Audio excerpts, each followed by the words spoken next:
I'm going to keep mine kind of brief, and so that people can ask a lot of questions. As everybody knows, this is October is Breast Cancer Awareness Month, and you see pink all over, including the NFL and in various places. And it's really just a reminder to get women to go out and make sure they get their mammogram, and to heighten awareness about screening and getting more information about breast cancer. A couple thoughts, and I think everybody knows this, but it's good to reiterate that the best way to treat breast cancer is to prevent it. And there's a lot out there about prevention. And some of that includes knowing a person's genetics, because there are certain genetic mutations that predispose a person to developing breast cancer as well as other cancers. And so we are big into prevention nowadays with recognizing who is at risk and how to reduce risk. And a lot of that is simple things: diet, exercise, etc. Early detection, as I said, is super important with mammography. And there's other technology that's out there now, like automated breast ultrasound. And we do use breast MRI in certain situations for high-risk women. And so early detection is very important. And often, if it is detected early, it can be cured simply with surgery. For more advanced cancer, then we often use systemic types of treatments. And often I get involved with things such as chemotherapy, hormonal therapy, targeted therapy, and even immunotherapy. Okay, next slide. So we typically divide breast cancer into 4 major categories, but as you'll see, we're getting that more fine-tuned so that cancer is really becoming, or breast cancer is really becoming a cancer where we're using targeted therapies for very specific subtypes of breast cancer. So the 4 main categories that we talk about are hormone receptor positive breast cancer, that is HER2 negative, hormone receptor negative, HER2 positive, hormone receptor positive, and HER2 positive, and then what we call triple negative cancer, which is hormone receptor negative, HER2 negative. And there's kind of a new category based on a study that came out recently with a new treatment that is called Enhertu. And in that study, they were able to show that people with a HER2 low category, which previously had always been called HER2 negative, that those patients actually respond to this new treatment called Enhertu. So that's kind of an exciting step forward and something that we'll be looking at further in the future. So those are the main categories. Next slide, Shannon. And so just to kind of give you a sense of this idea that breast cancer is now becoming a targeted treatment, as you can see, there's all kinds of different ways that we approach this. And these include, and I'll kind of start at the top up there, but endocrine therapy, which is basically blocking estrogen pathways, and that's through drugs that we call selective estrogen receptor modifiers and aromatase inhibitors. And they're commonly used in hormone receptor positive breast cancer. And then working our way around to the left, anti-HER2 therapy is used for the HER2 positive patients. And that includes a whole bunch of different ways of inhibiting that, including antibody therapy, as well as small molecule targeted therapy. And then some of the newer things we're seeing along the way there's something called PIK3C pathways, MAPK pathways, blocking angiogenesis, and then other things like using PARP inhibitors and tyrosine kinase inhibitors. And now we're kind of moving into an era also where we're starting to use what we call checkpoint inhibitor therapy, which essentially is immunotherapy. And you hear a lot about immunotherapy in its relationship to treating melanoma as well as lung cancer. And they advertise these drugs on TV lots of times with drugs like Keytruda and Opdivo. So that's kind of gives you an idea of how we are either preventing cell proliferation or by blocking proliferation, killing cancer cells through hormonal targeted immunotherapy pathways. Okay, next slide. And so just to kind of go through a few of these, for example, we use monoclonal antibody therapies, and a lot of these are for HER2 positive disease, which the common drugs being trastuzumab, which has been out now for over 20 years. Pertuzumab is the new anti-HER2 therapy. And I kind of included some other names in there because it's gotten more confusing simply because in addition to trastuzumab, which has always been called Herceptin, we also now have all these biosimilars. And so a lot of patients are getting treated with these biosimilars to trastuzumab, which seemingly are equally effective and often easier to obtain or less expensive. And so sometimes those are preferred by insurance companies. And so we're now having to give the biosimilars very commonly. Pertuzumab, also known as Perjeta, is also an anti-HER2 therapy. And they're also getting ways of being able to give these drugs, aside from giving them intravenously, we can now give them as an injection. And so as an example, there's a new combination called Phesgo, that's Phesgo, and that's a combination of trastuzumab and pertuzumab that can be given as an injection. So it saves patients a lot of time, and it's a lot easier to come in and get an injection rather than to sit in an infusion chair for hours. And then margetuximab, we don't use too often, but it's also an anti-HER2 therapy. And I kind of threw in the monoclonal antibodies on this slide, but basically pembrolizumab is a checkpoint inhibitor that is currently used in triple-negative breast cancer in combination with chemotherapy. And that's a drug that we've been using for melanoma and for lung cancer for quite some time. And basically it's getting the immune system activated so that the immune system will go in and remove cancer cells, recognizing them as being foreign, and in a sense then tricking the body into thinking that the cancer cells are an infection so that the immune system can remove them. Okay, next slide. And this is another class of drugs which is very exciting, that we call antibody drug conjugates. And we're seeing this not just in breast cancer, but also in a number of other cancers where we're linking an antibody to a chemotherapy drug. So it's kind of the silver bullet where the antibody goes in and can specifically attack a cancer cell and carry with it a payload, sort of like a smart bomb that drops the chemotherapy payload right into or onto the cancer cell, and therefore it's very targeted therapy. And so some of the drugs that we're using currently are for HER2 positive disease, that's Kadcyla and HER2. And then now there's a treatment that is approved for triple negative breast cancer called sacituzumab, also known as Trodelvy. And so we're now using that commonly in triple negative breast cancer, and that's also an antibody drug conjugate. Next slide. Small molecule inhibitors are drugs that are often given as a pill. So this would be something where you get a prescription and you just take a pill once or twice a day.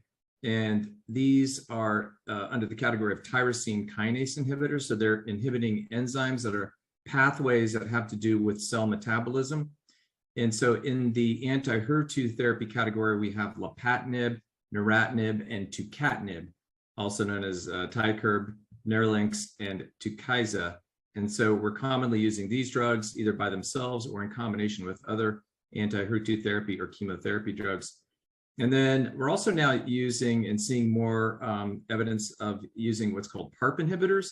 And these basically allow for cell kill, especially in patients who have a BRCA1 or 2 mutation, so what we call the BRCA mutations.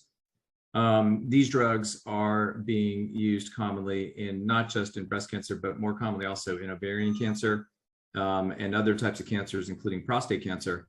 So PARP inhibitors are another oral enzyme inhibitor that we commonly use in breast cancer. And then to make things even more complicated, we're now using a lot of what we call CDK4/6 inhibitors. And these are given in conjunction with anti-estrogen therapy. And primarily it's been in the metastatic setting where this has been shown to be beneficial. And what it seems to do is it seems to prevent the cancer cell from developing resistance to the estrogen or hormonal blockade pathway. And so it tends to double response. And a lot of these patients are going to be stable and responding to the anti-estrogen therapy for years. And by adding these CDK4/6 inhibitors, it seems to double that time. And so then we're talking years and years. And so the great thing about all this is that it's turning metastatic hormone receptor positive breast cancer into a chronic disease as opposed to a terminal illness. We say, listen, you're going to be living with this for a long time, which is very exciting to be able to say that. A couple of other things that we will use are one's called mTOR inhibitors, a drug called everolimus. And then in certain situations, if there is a mutation in the PI3K kinase inhibitor pathway, then we'll use a drug called Piqray. And we don't use that too often, but it is something that we have on, sort of on our menu of tools to treat breast cancer with. Next slide. Oh, that's it. So pretty short and sweet. I kind of threw a lot of terminology in there, but I think, the take-home message is to understand that breast cancer is not just one disease. It's made up of a host of subcategories, some of which can be very aggressive, some of which can be slowly progressing over years, all of which is generally treatable, though the way we are treating breast cancer is continuing to grow. And more as we understand the biology of how these cancer cells are being driven to divide and spread, we're finding new ways to block that division and spread. And so more and more it's becoming a targeted disease where we're using monoclonal antibodies, targeted therapy, in addition to chemotherapy and hormonal therapy.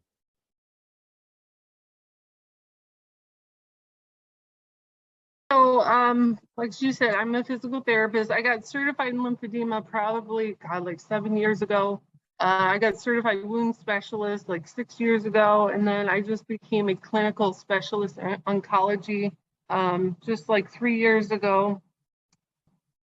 And then maybe a year and a half ago, they asked me to be a member of the Special Academy of Content Experts on Oncology Rehab for the American Physical Therapy Association. So that's an honor that I don't have time for, but I try. So I'm going to go through, yeah, there you go.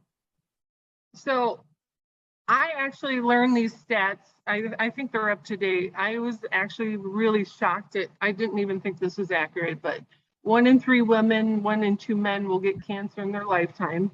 And that's, of course, not counting the skin cancer. And of course, 1 in 8 women will get breast cancer. And thanks to Dr. Spillane and all the oncologists, that survival rates are approaching 70%. But of that 70%, like 60% of the cancer survivors report experiencing some sort of physical impairment during or after their cancer treatment. So I like to go through some of those and talk about what treatments we could do about it, and then finish with lymphedema. So next, so here's some, as you all know, I know, surgical or cancer treatments. The first one's surgical. That's when they remove the diseased tissue. There has been a more emphasis on less invasive procedures like the sentinel node biopsy, where they don't take as many lymph nodes, which actually has really cut down on lymphedema occurrence, which is great. And then you have radiation therapy, which is used to cause destruction of cancer at the primary site. Then you have chemotherapy, as you know, systemic whole body treatment to control the risk for metastasis. And then you got hormone and immunotherapy, which I'm not really going to talk about. I haven't really found too many side effects physically with these. Dr. Spillane might, except for hormone therapy, they have shown a lot of joint pain and fatigue with those. But so for the sake of time, I'm going to we could talk about those separately if you have questions. Okay, next. Okay, so surgical. This first one's a big one. I see this a lot, is scar tissue formation. So where they take the lymph nodes or the lumpectomy, or if they perform a mastectomy, it creates a lot of scar tissue in the area that they remove, the tumor or the breast. And that can really start to limit your range of motion of the adjacent joint. So in breast cancer, it's usually the shoulder, which can also cause a lot of pain and tenderness. Then you have axillary web syndrome, also known as cording, which is the hardening of the lymph vessels and tissues from the removal of the lymph nodes. And I'll talk more about that later. And these last two, I put stars next to them because they can occur both with surgery and with radiation. So I'll talk about them later. But nerve damage sometimes can happen with a contusion or laceration of the long thoracic nerve, which will result in shoulder weakness and dysfunction of the shoulder blade. And then, of course, lymphedema, and that's from surgery, is caused by the removal of lymph nodes in the formation of scar tissue in the axilla. Okay, next one. Okay, so first one, this is a patient of mine. She's a good example of scar tissue adhering to the ribs. So I know it's kind of a weird picture, but that's looking at her left armpit. And so she had lymph nodes removed, and that's the scar tissue that formed, after surgery. So scar tissue forms with any surgery, as you guys know. And scar tissue is your body's way of closing the tissues back together. But the problem is a lot of times your body doesn't know when to stop forming the scar tissue, so it makes too much of it. So it either binds together or it binds the tissue underneath, causing adhesions. And then you'll get tightness in the area. I wish I had a good photo of a scar tissue from a mastectomy, because that really can pull the shoulder forward and alter shoulder mechanics. And that's when you start messing with the rotator cuff and getting pain in the shoulder and poor posture. So as you can see, this lady, that's really scarred down. Her range of motion is actually not that hindered, but it's really pulling at her shoulder. So limiting her abduction mainly, which is reaching out to the side. And it causes a lot of pain. And it also hinders her lymphatic fluid. So all your lymph nodes right there, they're battling, trying to get fluid through all that scar tissue there. Okay, you can do next slide. So the key thing with scar tissue is movement. So ask your surgeon. I know probably most of you are already past this point, but you're bound to have friends that go through breast cancer, unfortunately, but tell them, ask their surgeon, when can I start moving my shoulder? I see a lot of times it's scar tissue, but women are fearful of moving their shoulder, or no one tells them to start moving it. And so the longer you wait, the more that scar tissue is going to bind to tissue underneath it and cause trouble with the shoulder. So usually we have people limit their reaching overhead for at least 2 weeks, and that's to allow the skin, the epithelial tissue to bind together, get a good connection. And then you start movement. And usually I start, with the gravity eliminated, like the picture on the right, and then move to gravity, against gravity, like the woman in the bottom picture. So movement is key with scar tissue. Movement and stretching will not let that scar tissue bind together, and which will limit range of motion. Okay, you can go next.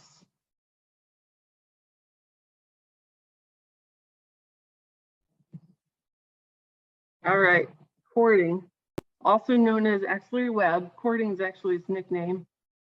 This is very little is known about why cording occurs. It usually forms around 4 to 6 weeks post-surgery, even though I've seen it months later, so it's hardening of the lymphatic vessels that feel like chords on a guitar. It's actually kind of a freaky feeling.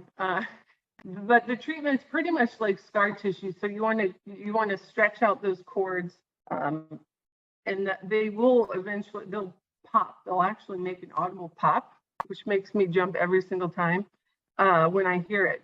And the popping is actually not a bad thing. It's actually releasing that adhesion of the cord. And I've had women that it pops and then they have full range of motion, and they like me a lot after that.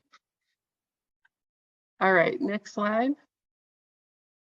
Okay, so radiation therapy actually has radiation fibrosis. I see this a lot.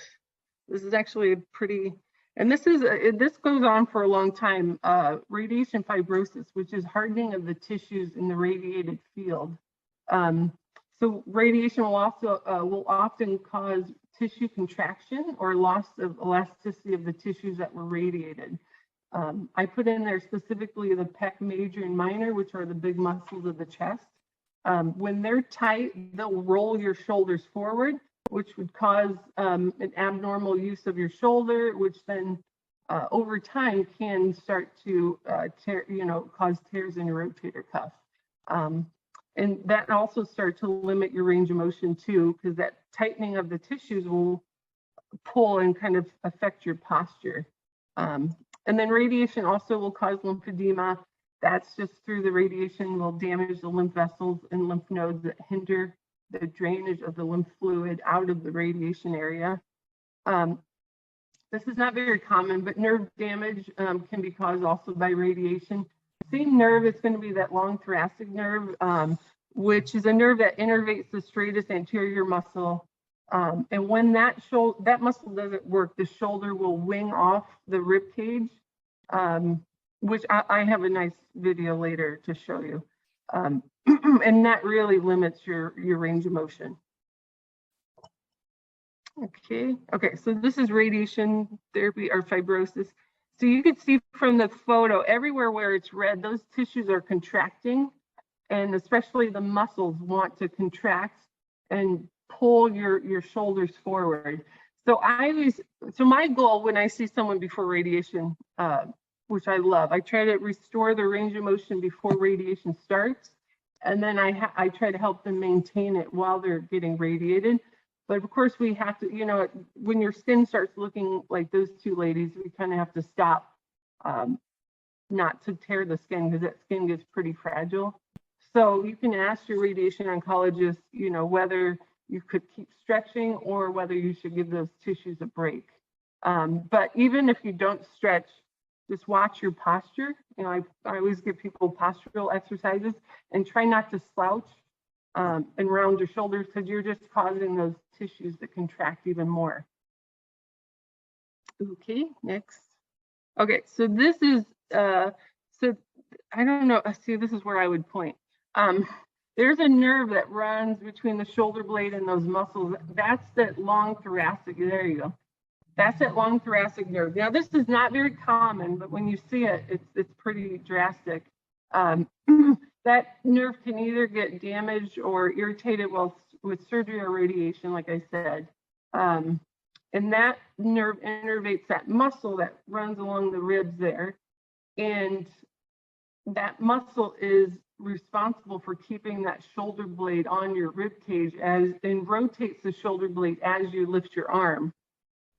So I put on there, normal shoulder movement is a series of complicated movements with many muscles working in unison. So when there's one muscle that's not working, all the other muscles can't work properly. And that's when you get shoulder dysfunction. So I wrote down there, weakness of that muscle will really alter your shoulder mechanics, especially with reaching overhead. I think the next, this is a picture. All my picture, I gotta move the, okay. So that guy on the right, or I think it's a guy, I took this from the internet. So the guy, or his shoulder blade on the right, that's a good example of winging. So that shoulder is, or that serratus anterior muscle is not keeping that shoulder blade on the rib cage as he's lifting his arm. So that will cause it to lift off, and then you'll see that they call it winging in the scapula because it looks like wing coming off. So on a normal shoulder, that shoulder blade, you'll see it rotating along the rib cage, where when you have serratus anterior damage or palsy, it'll lift off instead of rotating. So I think the next slide is a video. This is a patient of mine. She actually had damage to this long thoracic nerve from radiation. And so if you hit play, it's kind of a bad picture. You can't really see her winging, but just trust me, she is. So on that right, her right shoulder blade winged off her ribs. And that's why, so when your shoulder blade can't rotate, you can't lift your arm above 90, basically. So you can see how drastic difference her right and left side is. And that happened, I think, towards the end of radiation, I think, or at the end. And it's just one of those things that happens. Okay, next slide. And so, so the rehab for that, you kind of have to, time will tell whether that nerve is going to come back. I'm sorry, it wasn't ready, but so time will tell if that nerve will come back. A lot of times I work on gravity assisted, or sorry, not against gravity, so lying down exercises just to keep that shoulder from freezing up. And then work on postural exercise, and then just trying to wait for that muscle, that nerve to start coming back so that muscle will start working again. Okay, so here's lymphedema. Lymphedema is either caused by surgical removal of lymph nodes or the cutting of the lymph vessels. You can also get scar tissue, like the one picture I showed where she had all that scar tissue in her armpit. That can hinder lymphatic flow out of the breast and out of the arm. Radiation, like I said earlier, can also harden the lymph vessels, and if you radiate the lymph nodes, then that makes it even more likely to get lymphedema. So both of those will cause poor lymphatic drainage out of the area that the lymph nodes that were damaged drained, which I'll show you a good slide of that next. I think we're soon. So next slide. Oh, I almost forgot. Real quick. So chemotherapy, of course, there's a lot of side effects. One is the cancer-related fatigue syndrome, or chemo-related fatigue syndrome. So that's severe fatigue experienced during and after chemotherapy. Then you can also get neuropathy, which is damage of the small nerves of the feet and hands. So you can get pain, numbness, tingling. And then I wrote in there, neuropathy often will affect your balance because we all rely on little sensors in our feet to tell us where our feet are.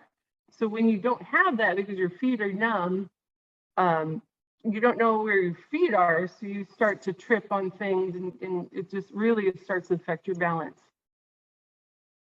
So that's okay. Okay, so there was a study that shows, doing 20 minutes of light cardio, very light walking per day consistently can help combat the fatigue you get from chemotherapy. Neuropathy, I've heard of a lot of holistic treatments. I don't, and gabapentin, I don't know if anything really works that I know of, but I do give a lot of balance exercise to reduce the risk for falls if you have neuropathy. Okay, so here we're on the lymphedema part. Okay, so there's my objectives. So learn what the lymph system does, the connection why cancer leads to lymphedema. What is lymphedema? Learn how to learn your risk of getting lymphedema, and then the reason why it's important to treat it. Next slide. Okay. So here's a picture of your lymphatic system. So your lymph system works really closely with the cardiovascular to carry fluid out of your body. The lymph system consists of a lot of ducts and lymph nodes and lymph vessels. The thing about the lymph system, it doesn't have a centralized pump like the cardiovascular system. So the lymph fluid really relies on muscle contraction and pressure to move the fluid out of the area. And lymph fluid usually consists of water, proteins, electrolytes, dead cells, bacteria, immune cells, and then cancer can also travel through it, which I'll talk next. Okay, so hold on, I'm gonna move all you guys picture blocking my, all right. So this is why the lymph in the cancer has a little connection. So if your cancer cells are to travel away from the tumor, it's going to move through the lymphatic vessels to the lymph nodes that drain the area. So if you look at my little guy on the left, if you have left breast cancer, say, that those cells are going to move to the lymph nodes in the left armpit, or lymph nodes adjacent or close to it. And so that's when they do that sentinel node biopsy. They find out where that tumor is draining to, and they'll take those lymph nodes or anything else that they think are suspicious. So that's why they remove the lymph nodes to determine if the cancer has spread. And like I said earlier, radiation will also damage. If they feel like it's spread, they are going to radiate the area, and that can also cause damage. Yep. So lymphedema. So what lymphedema is, it's getting a lot more publicity, I think, thanks to Kathy Bates lately. So it's the name that you get, it's a condition of swelling. So when there's a blockage, your lymph nodes or lymph vessels aren't able to pull that fluid out of your extremity. Oh, you know what? Do you mind going back one, Shannon? I forgot I was going to say something. So if you could see the body, this diagram's kind of divided into quadrants. So going back to the scenario, if you have left breast cancer, it's going to drain to those left axillary lymph nodes or armpit lymph nodes. And that quadrant, so up like to your collarbone, to your sternum, to your lower ribs, and your arm on that side are going to be the area at risk for getting lymphedema. So because that's the area that drains to those lymph nodes that they took or removed or damaged. Okay, so if you had left-sided breast cancer, they took lymph nodes, you shouldn't get lymphedema on your right arm, for instance, because that's a totally different drainage area, so to speak. Okay, so then going back, so when those lymph nodes in the left armpit, say, they have a hard time draining that fluid out because either they were removed or there's tumor cells in them or radiation or damage the vessel, that fluid, although that water, those proteins will start to build up in that area. And that's when you're going to feel, that's when lymphedema starts, and you're going to start to feel that build up or see it. I just threw in this just for fun fact, but other causes of lymphedema that are not cancer related could be fluid overload from the heart, kidney, or liver. Obesity can actually cause lymphedema, and damage to veins. So that's just a fun fact. If someone didn't have cancer, but they have lymphedema, that could be part of it. Okay, the next slide. So signs of lymphedema. This is a person's hand. I don't know if you could see it, but I pressed really hard on their knuckle and I left a finger imprint. I don't know, can you point that out, Shannon? Yeah, so that's called pitting edema. There's fluid that's built up in the outside the vessels that's just sitting there. And so that's a pretty classic sign you have lymphedema, is when you have that pitting, when you press in, you leave your finger marks. But prior to that, a lot of times people will start to feel heavy in their arm will ache, their breast can ache too, so not just your arm. You might have discomfort in the area. A lot of times I get people that say they just feel like their arm, they want to rub it, probably because it's aching. The skin might feel tight. You might feel like your joints are tight, like this person's hand was very tight. They couldn't really close their fist because all that fluid restricting the joints. Of course, you'll see pitting edema. That's when you have pitting edema, that's pretty advanced. That's when you leave, the finger marks. And one thing to note, that symptoms may develop at any point during or after cancer treatment. So typically, I forget the stat, I'm going to look it up, but 80% of the time lymphedema will develop a year after treatment, but it can happen at any point. So I've had women treated in the 90s and they just come and they develop lymphedema recently. So unfortunately, you're never out of the clear because those lymph nodes are gone and they're not going to come back. But usually, typically, once you hit the year mark, you're less likely to develop it, but you still can. Okay, next. Okay. So your risk of getting lymphedema is by far dependent on the number of lymph nodes they remove. So the more they remove, the higher your risk of getting it. Also the degree of radiation damage. So the stronger radiation, the longer you have it, will also increase your risk for getting it. It also depends on how well your lymphatics worked prior to treatment. So no one knows that. You know, your lymphatics could be stellar and work great, and you'll never get lymphedema because you never needed those lymph nodes to begin with. But that, you know, you can't control. Obesity, there is a definite link between obesity, being overweight and obese, to getting lymphedema. So they typically say body mass index of less than 30, your risk for getting lymphedema is a lot less. Infection, so if you get an infection in that arm, because your immune system works through the lymphatics, so you're actually more risk for getting infection, which I'm going to talk about in a little bit. But so I've had women that their lymphedema is actually triggered by injury or infection in that arm, and that will be enough to trigger lymphedema. And then there's still other factors that we still don't know what's causing it. It's just one of those things that eventually happens. So if you look at the chart, oh, time out, I know, real quick. I know this is too scientific for evening. So that blue line is called the transport capacity. So that's how much fluid your lymph system can transport on a given day. The orange bar is what your typical lymph load is. So you can see that FR, which is functional reserve, that's indicating how much reserve your lymph system has.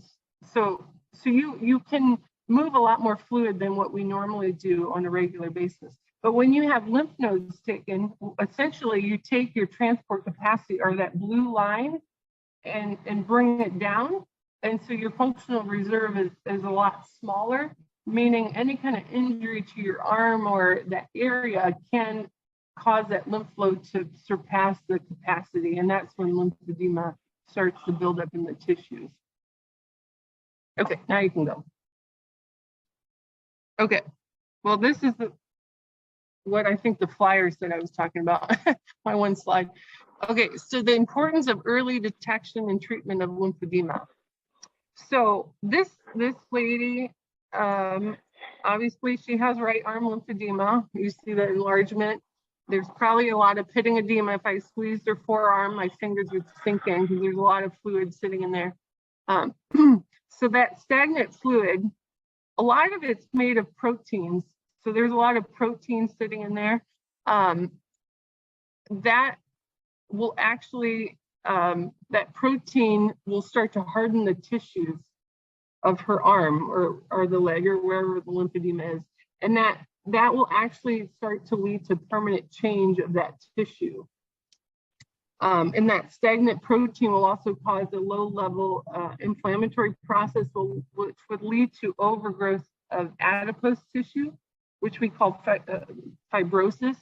So, and this lady, my guess would be she didn't treat this lymphedema for a very long time until it got like this.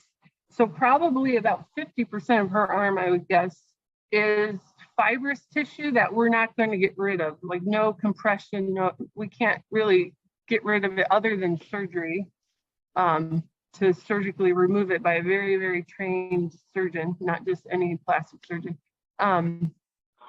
Another issue with this, leaving that fluid sitting there, so that stagnant, I always say, think of a lake that's not moving, bacteria can start to grow in it. You really reduce your macrophage activity, so your immune system won't work very well because that stagnant fluid and your immune cells can't get to the tissues. So you're really at risk for infection if you're leaving that fluid sitting in there. And also that poor oxygen and nutrition will get to your cells, which will hinder wound healing greatly. So if you get a wound on that arm, it's not going to heal like the left arm would. And like I said, the risk for infection is going to be pretty high in that arm. Okay, next slide. I don't know what's next. Oh, okay. So treatments for lymphedema. This is what I do all day, every day. So conservative treatments, you have, so compression bandaging. I do that mostly on legs, not arms very much anymore, but when you get that pitting edema, so you're really sinking in that fluid sitting in there, it really responds well to bandaging the arm with special wraps we use.